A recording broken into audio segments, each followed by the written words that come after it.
Karen, Yes. remember when we first started the show? Hmm. What was my number one biggest fear?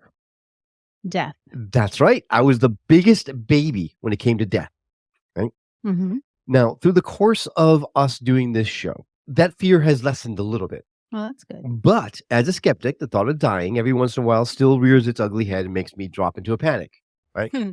Well, this week, we're speaking with someone that specializes, for lack of a better word, in assuring families during the time leading up to death. And what she's got to say about why we shouldn't fear dying is going to stick with you for a long time after this interview. You don't want to miss this episode of the Skeptic Metaphysicians, starting right now.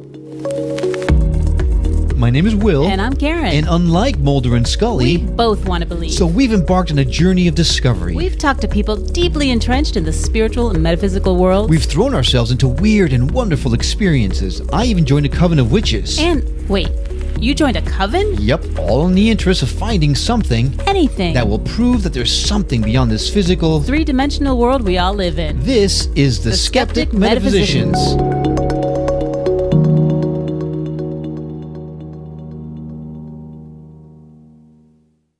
Hi there, I'm Will. And I'm Karen. And this week's feature interview is all about overcoming the fear of death. And to help us process this topic, I can't think of anyone better than Hospice Nurse Julie McFadden to broach the topic. Now, Julie was an ICU nurse for 8 years and seen a lot of death in her time. Well, she eventually transitioned into hospice nursing and saw the power that each body has to die naturally and how beautiful the experience really was. Now she educates people on how we die and how natural a process it is.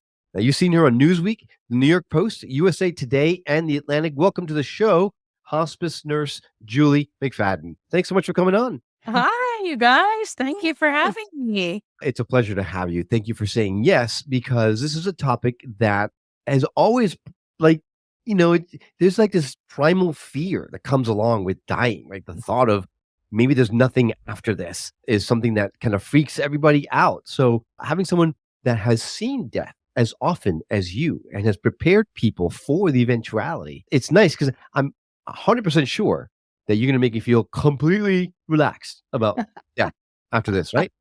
No pressure. No pressure. All right. Well, that's my hope, That's my hope. I do have a lot to say about it. And I'm into talking about death and dying. So let's do this. Okay. Let's just get right into it. Why do you say that death is beautiful? That doesn't seem like a word that would come to mind when you think about death. I know. Well, it's because, one, I haven't always thought that. And when I was an ICU nurse, I really didn't think that. It was traumatic working as an ICU nurse and watching death that way. And that actually got me thinking and thinking to myself, there has to be a better way. If people are going to die, there are some diseases specifically that, unfortunately, it is the inevitable thing. And I thought to myself, there has to be a better way, which got me into hospice work. And it took me about a year to, see how the body naturally died, because I was so used to being the nurse and working with doctors where we did a bunch of interventions so you couldn't die, and still eventually people would. But as a hospice nurse, you see how the body naturally dies. And after about a year of seeing it over and over again and seeing how most people's bodies do the same thing. And we naturally have built-in mechanisms to help us die naturally and mostly peacefully. I say mostly because specific diseases, you can have symptoms from the disease, which can cause pain and issues, and people associate that with death. But really, that's the disease. Our bodies are naturally built to die. And because it's not my loved ones specifically at my work, right? It's a patient and their loved ones and the family's loved one. It's like, because the grief is removed, I can just see it for what it is. And ultimately, as weird as this sounds, it's beautiful. It is truly like watching a baby being born. Because I've also seen that as a nurse. Do you see things, right? I mean, I haven't seen it often because I'm not a labor and delivery nurse, but like even when I watch videos of like a child being born, I could weep, right? Because you see this new life. It's like they're coming in on like a wings of angels. And that is honestly how it feels to watch someone take their last breath. Well, I wanted to ask you something kind of what Will said before we really get into it.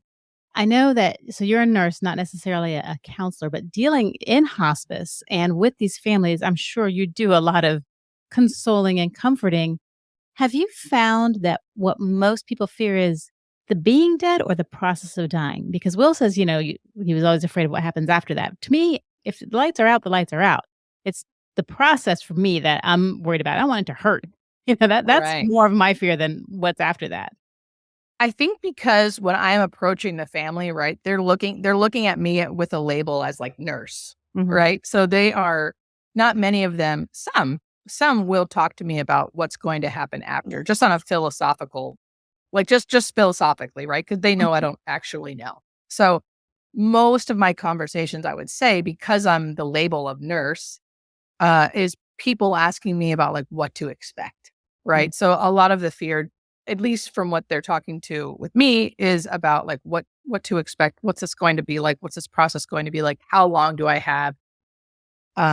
What can I expect? And really normalize what I see is when I normalize what's happening to them, and I seem to come with an authority of like, here's what I expect. Not myself, anyone who works in hospice, right? Who's around it all the time. It does seem to put people at ease, and that's why I always say education around death in specific deaths, specific deaths with specific diseases. Even though it sounds like that would be scary, it really does seem to do the opposite. It really seems to help people, just have a better idea of what to expect versus because why people fear it is because it's the unknown.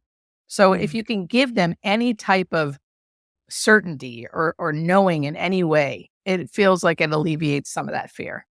So my fear lies more on the other side of the coin, right? What happens after we die? You're really talking about the physical. I mean, I don't want to say the word deterioration, but there it is. I said it. There's a certain amount, and I've done a little bit of research into what you're talking about. And you mentioned that there's a lead up, right? Almost everybody goes through the same thing where you don't eat or drink for a while. You don't need as many calories. There's a lot of the whole process behind it. So I understand that part of it. But if someone is actually faced with their own mortality, how does knowing that their body is shutting down help them to get through that? Okay, so this will tie into also about what happens to us afterwards. Okay. And again, I know enough to say that I don't know. I'm like skeptical of anyone who's going to be like, this is exactly what happens. I appreciate that because people don't like living in uncertainty. I'm the same way. So it's nice to hear people feel so certain about what happens after we die. But I know enough to be like, I don't know, but I do have my beliefs, right? Okay, that's a whole nother topic. But in Sure. general, just so you know, the things that happen to almost everybody at the end of life there are some like scientific facts and like natural biological things that are happening in our body, but there are also like metaphysical phenomena, mysteries that happen to almost everybody at the end of life that we can't really, as medical professionals, explain.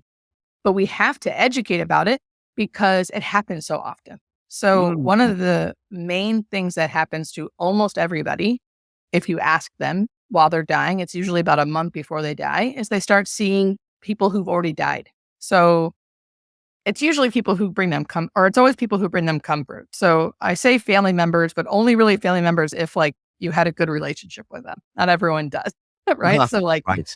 they'll see their parents, their grandparents, aunts, uncles, friends, cousins, pets, people who have already died, and they come to them, and it's usually physically, sometimes in dreams, but it's usually physically, and we'll say, "Hey, I'm coming to get you soon. You don't have to worry about anything. We'll be here around you." And these people most of the people who experience this are completely lucid. They're alert and oriented. They're not like actively dying and hallucinating. There's nothing like that going on. And as a healthcare professional, we know what hallucinations look like, what delirium looks like, what hypoxia looks like. It's not that. It's like a very distinct thing that happens to. I can't give you a direct number I could like make up a number and say 80%. I have no idea. But it is more, I mean, it's a high number of people. It is a high number. Yes, high number of people who experience this. I'll take And that's something that was so fascinating to me. That it's literally in our books we give to people to educate them about end of life. So families aren't scared when they start hearing their loved ones say, Papa came to visit me last night and saying, I'm going home soon, you know? So do you give that book to the person who's dying too, or just the family? Yeah. Because if it was me reading it, suddenly no one's coming to come at me a month before I'm dying, I'm getting really pissed off.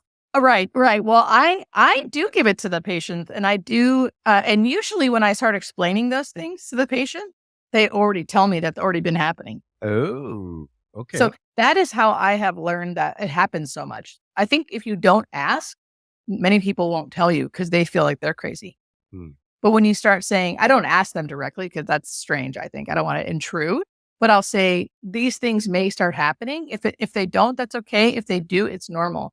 And then they'll pull me aside and be like, it's already happened. So in your medical expertise, your guesstimate, I mean, I guess nobody really, really knows, but do you think it's really the family members, or do you think it's just like some sort of brain protecting ourselves by sending us these visions and these messages? Good question, Karen. I know. I think it's really family members. I think it really is. I think everything that our body does, even watching the body biologically die, and it's a very, scientific, to me still feels really miraculous. Like it feels miraculous that our bodies know how to die the way they do. And the things that happen naturally to help us die. And that feels divine to me. Like I don't claim to, like, I don't know the words to describe it. I don't know what it's going to look like. But I feel like we all go to a place that feels like home. Like once we're there, it's like, it's like a place we've always known and we had forgotten. I always feel homesick for a place that I feel like I've once known. Mm-hmm. And I think when I die, that's what's going to happen. I'm going to go back to that place. Gosh, I hope so. I hope we all do. Yeah, Me too. Me too. So we have talked to a few different people who have given us near-death experiences, or they've been dead for a matter of minutes or seconds and come back and told us what those experiences are. Now, in what you have seen through your work, does the visioning happen only for people that are definitely dying? Or, I know you're in hospice now, but maybe before that, if there was someone that was, critical and then they died for a little bit and came back, would they have gotten the visioning before? Does that make sense? Yeah, that makes sense. I don't know because, I've only been really dealing with hospice and palliative care patients, like specifically people who are dying. And there is a pattern. It usually is about a month to a few weeks before death. Every once in a while, they do it closer to death, but it's usually about a month before death with hospice specific patients. Okay. People in the ICU, I was a different person back then, a different nurse back then. I wasn't even thinking about talking or asking about if something happened. It was more of like survival mode for me and for them. So I'm sure people have had experiences like that, but I don't personally have experiences like that. But I'm sure some people have. And then have you had anybody who they read in the book that within, a month or so before you pass away, you can start seeing people come after you? Have you come had after you? Well, suddenly you start seeing your loved ones, your deceased loved ones. Have you ever had someone just like, oh my God, I'm about to die because I just started seeing my grandmother come, right? Do people freak out because now suddenly the clock is ticking? Yeah, what's so funny is you would think, but no, because the big distinctive factor of what we actually call visioning, it's like a thing we call it, is comfort. So I think it can feel a little fearful but I would say 100% of the time, if it's really visioning, the people are comforted. So even though it gives them a timeline, they're almost like, phew, I'm ready now, because there's a visioning part is the comfort part. It's like they're getting a taste of what's to come, and it's good. Now the family might be like, wait, what? Because they don't want them to go. Right. Mhm. But the patient is usually, I've seen many patients who were not okay with dying and then have visioning and be okay. So it's always comforting. It makes sense because if this is, a family member or someone that you loved that you've been missing for who knows how long, and at the same time your body is starting to fail and it can be physically very comfortable, I would think you would feel good about leaving and transitioning off to be with these people that you cared about. Yeah. That's true. Yeah. All right. So we're just getting started, but we got to take a break already, just in case, because I know our conversation is going to get hot and heavy now in a second as soon as we get back. When we return, we're going to ask the question. And we don't know the answer, so we don't have an inside track into what she's going to answer, but we're going to ask the question of whether or not she's actually seen that, 6 pounds or 7 pounds actually leave a body. Has she seen a soul leave someone's body? We're going to get that question answered right after we come back.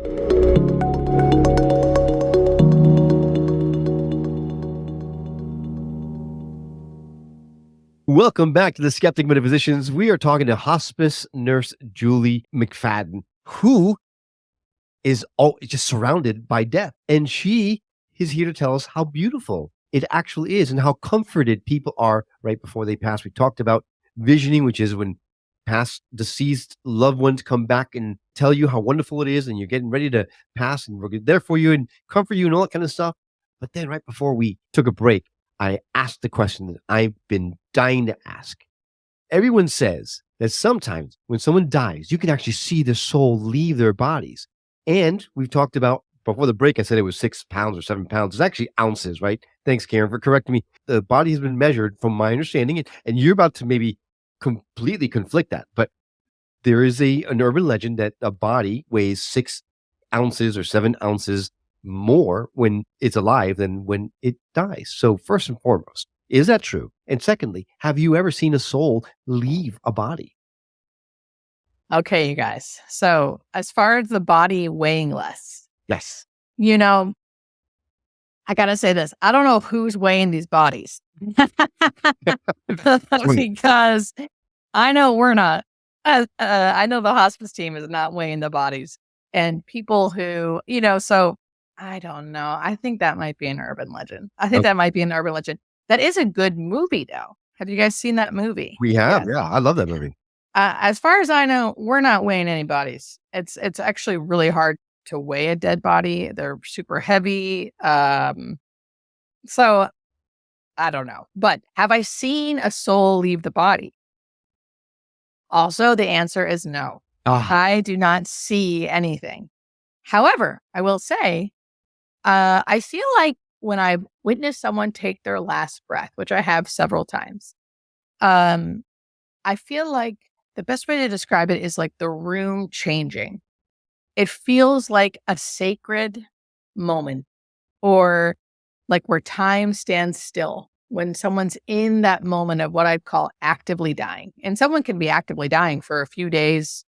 I mean, I've seen someone actively die for like 2 weeks, which is abnormal. But in those last few hours, when you're really watching that person, that body, that room feels different and not necessarily bad, just different. It's kind of like expanded. It's like eternal, it feels like. And then they finally take their last breath and it's like, it kind of all closes up. Again, not bad. Just something changes. There's an absence there. But I've never physically, so I feel like I'm more of a feeler, if anything. I feel things versus see things.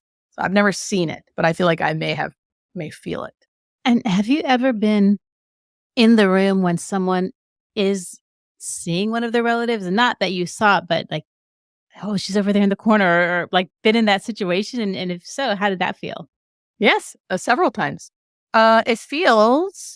It depends. Sometimes when someone's really alert and oriented and they're really seeing, I say alert and oriented because I think people think they're not. So people are just sitting around like us and they will say like, you're not going to believe this, but I literally see my dad right there. I see him. And of course, like none of us see the dad. Mm-hmm. And I just go along with it. I go, that's great. How do you feel about that? It's good. Keeps coming to me and he comes to me at night. And so like, sometimes it's like that and it doesn't feel weird or creepy. And it honestly happens so often that as a hospice nurse, you kind of get used to it. Many people don't want to tell you because they feel scared or weird about it. The times where it feels like, to me, a little magical, for lack of a better word, is when someone like hasn't been speaking and it's not going the normal way where like they're alert and oriented, but they've been kind of sleepy for like weeks. And then you walk in and they're like really fixated on a corner or something and they're not really speaking. And then suddenly they do, and they say like their husband's name, or they say Jesus. It doesn't matter about religion, but that happens to be their religion, right? So they're or an angel, or they're obviously talking to somebody that they see that you don't, right? And you can kind of feel the magic there. Those times, for some reason, feel a little more like, ooh, like you feel like you're in like a different space. The other times are just more like, wow, that's wild, because everyone's kind of shocked. Even the person seeing their loved ones a little bit like, what the hell? Yeah, I might be one like, Yeah. I'm not ready now. Yeah.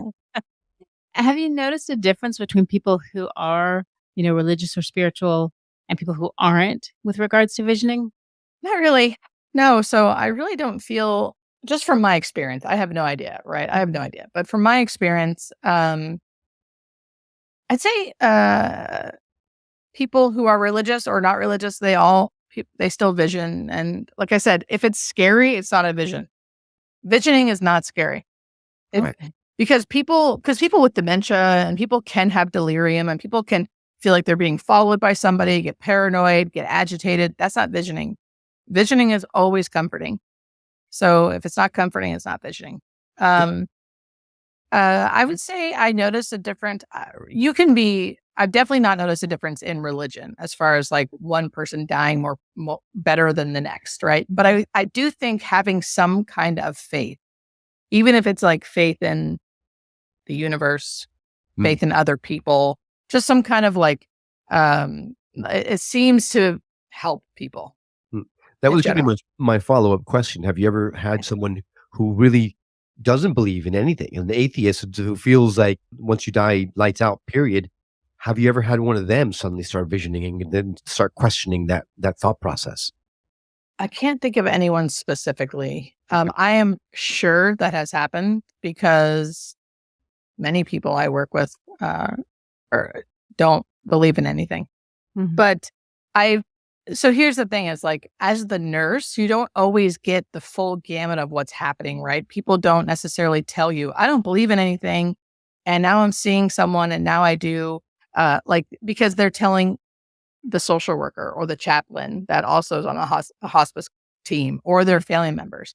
But I would say, and I can't think of anyone off the top of my head, but I bet that has happened just because there are many people who don't believe in anything and think when you die, you die. And will even vision and still think, I think that's my body just making me feel better and that's okay too. So they don't necessarily become converted, but they are comforted by it. Although sometimes in those moments of need, you get real religious real fast. Yeah. Right. How often that happens. Yeah. I think I'm lucky. I work in Los Angeles, so I have a variety of cultures and religions, and it's really interesting to see that as well, because they all have their different beliefs. Well, there's also it could be another urban legend, but they say that sometimes people who have Alzheimer's or dementia and things like that, suddenly that right before they die, they become extremely lucid. Have you seen that to be the case? I have not seen that, but it definitely can happen. People with Alzheimer's, not for like extended periods of time, but I definitely have seen, maybe not right before death, but people with Alzheimer's dementia have good days, good moments where they suddenly remember their child's name, or suddenly their son will walk in and they'll be like, hi, Randy, something so easy, like, but they haven't said their son's name or recognized him in years. So I have seen stuff like that in general. But maybe not necessarily like right before they die. But in general, that definitely can happen. Well, then let's talk a little bit about the process of dying, since we've talked about all the metaphysical side of things. Now, I'm curious because you have a front row seat to a lot of this stuff. You say that hospice usually, 6 months? Yeah, usually. Before? So then take us through the process of the body shutting down. What does that look like? So the further you're out from death, like even if you come onto hospice and you have 6 months to live ish, right?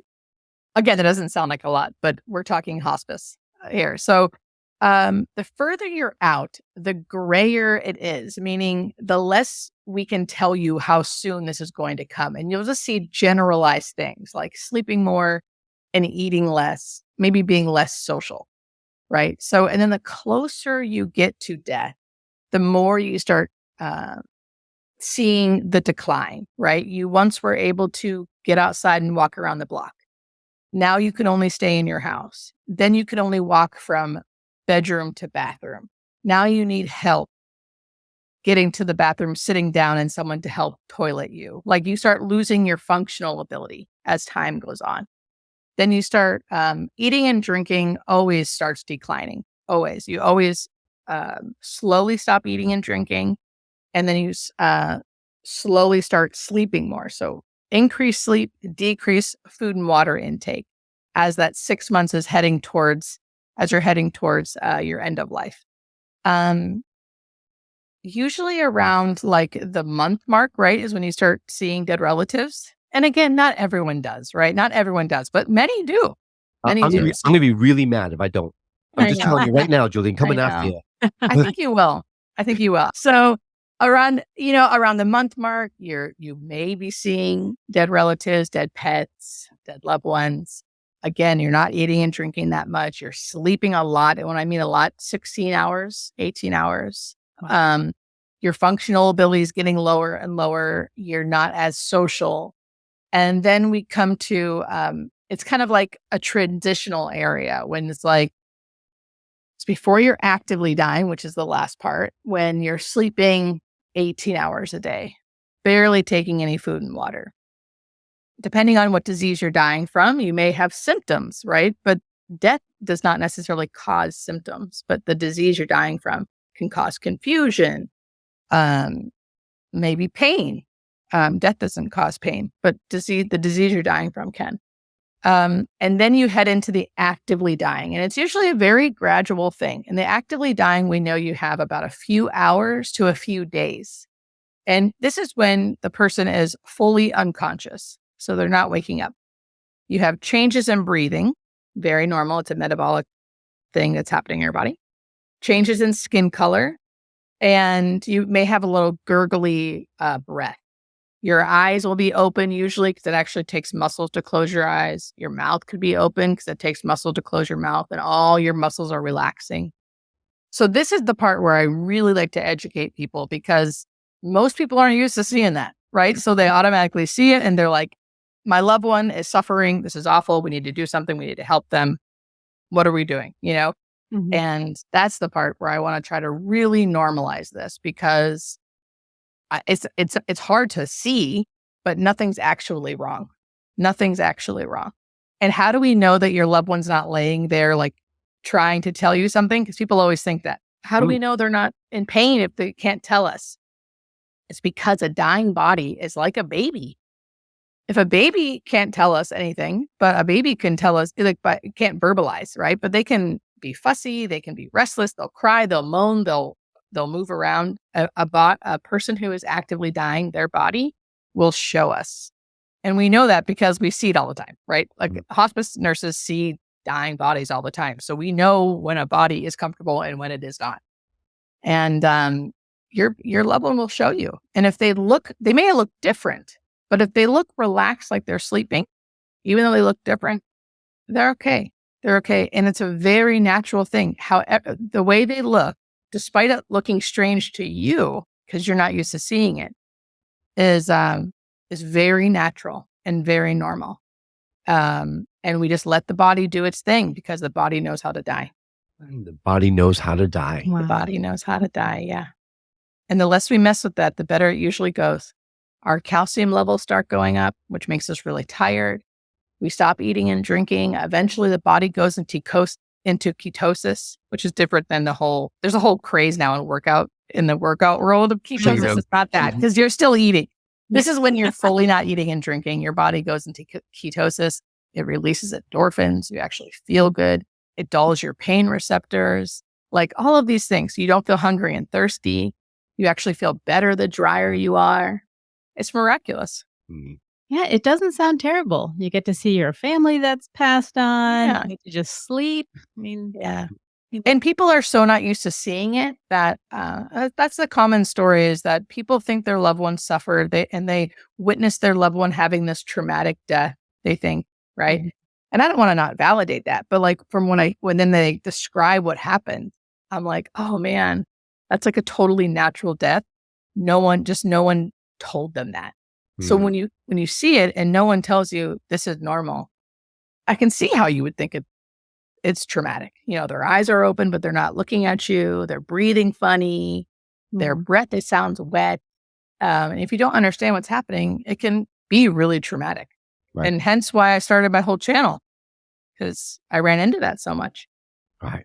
And I think that's so great that you're doing that, because it is so scary for not just the people that are sick, but I would say even more so their family members that are watching all of this. So having you there to kind of explain some of it, I'm sure is incredibly helpful to so many people. Some of these things you've told me, I wish I would have known when I was with some loved ones that I was there when they passed, and it looked terrible. They looked like they were suffering, and it just was Yes. heartbreaking. But now, I mean, it's been a while, but now I feel better about all of that. So Yes. Right. The changes in breathing specifically, even other healthcare workers, and no blame to anybody if you're not used to seeing it, you don't know what it's actually physically going on. It can seem scary. I mean, there's literal physical changes in how the person's breathing. And if you're not used to seeing it and you know how you're supposed to breathe, you're like, wait, that can't be good. That can't be comfortable. But truly, it's like a metabolic change in the body. And the body is doing it because of the metabolic changes, because it's slowly shutting down. So although it looks strange, as long as their face is relaxed, it's like expected. Not even okay. It's actually expected to happen, and that's okay, right? But it's just the fact that we need to teach people that, including other healthcare workers. Other healthcare workers will say to me, "We didn't medicate. The person's really uncomfortable." I'm like, "No, no, no, no, no. This is how it's supposed to look. This is how it looks. You just don't know, you know." And I'm all for medication too. If I thought someone was struggling, I would 100% give medication. I'm not anti that, but it's just a really big common misconception that dying hurts, Yeah. and it doesn't. you Well, know. that's incredibly relieving. it makes me feel like here. So. Yeah. Makes me feel better. Nice to know.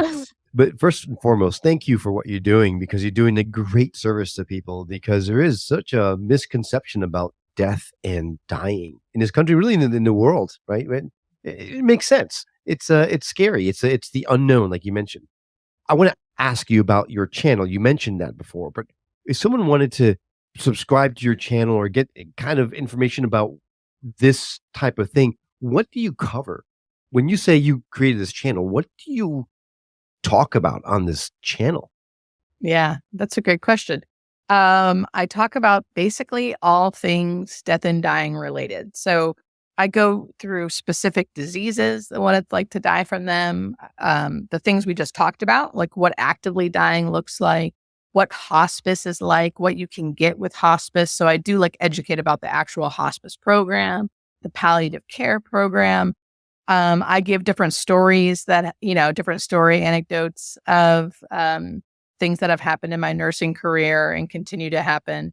And I'm trying to start just a community of people, who are interested in this, to kind of come together, because although I don't focus on grief, because I'm not a grief counselor or anything, but I do think it's good to come together and educate ourselves. And a lot of people coming to my channel are people who have been through it or are going through it, right? So I think it's a great place to have community too, because in general, I think we all need community. I mean, this is just like talking about the world in general. I think we like to isolate and be individualistic. I'm talking to myself here. Like, I know I like that, but I do better. I feel better when I'm in community.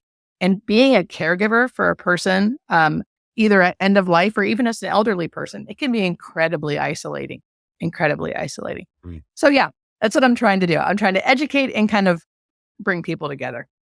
Well, thank you again so much for doing that. It's a great service. Mhm. Yeah. So then the question of the day, the one that we've all been waiting to hear.